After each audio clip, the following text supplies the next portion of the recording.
अरे वो देखो, अनैत भाई आ रहा है। आज इसको एक चूना लगाते हैं। ये ईमानदार है लेकिन इसके पास अक्ल बिल्कुल नहीं है। आज इसकी ईमानदारी का फायदा उठाते हैं। चलो मेरे पास एक तकीद है। क्या हाल है अनैत भाई? ठीक हूँ भाईजान, आप सुनाएं। हाँ हाँ ठीक है। अरे अनैत भाई, ये बकरा कितने का खरीदा है? अरे सनी भाई, मैंने 10,000 का खरीदा है। अरे अनैत भाई, आपको कोई गलत फहमी हुई है। ये बकरा नहीं, ये तो कुत्ता लेकर जा रहे हो। कुत्ता? हाँ। हैं? अरे भाईजान ये क्या कह रहे हो? ये तो बकरा है, साफ दिख रहा है।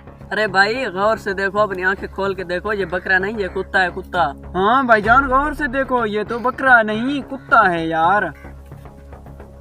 अरे सनी भाई ये क्या कह रहे हैं? ये तो मुझे तो बकरा ही लग रहा है। इतना भाई मैं पागल नहीं हूँ कि बकरे की जगह कुत्ता लेकर आऊंगा।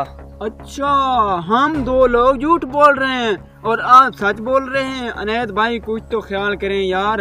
हम दोनों को कुत्ता नजर आ रहा है और आपको लग रहा है कि ये बकरा है। अरे सनी भाई ये क्या कह रहे हैं? चलो मैं तुम्हारी बात मान लेता हूँ, शायद ये कुत्ता ही होगा। मेरी नजर मुझे धोखा ही दे रही है, मैं इसे छोड़ देता हूँ। अरे हाँ भाईजान, इसको छोड़ दो, ये तो कुत्ता है, बकरा तो है ही नहीं। शायद ये कुत्ता ही होगा, मैं इसे घर लेकर नहीं जा रहा। हेलो।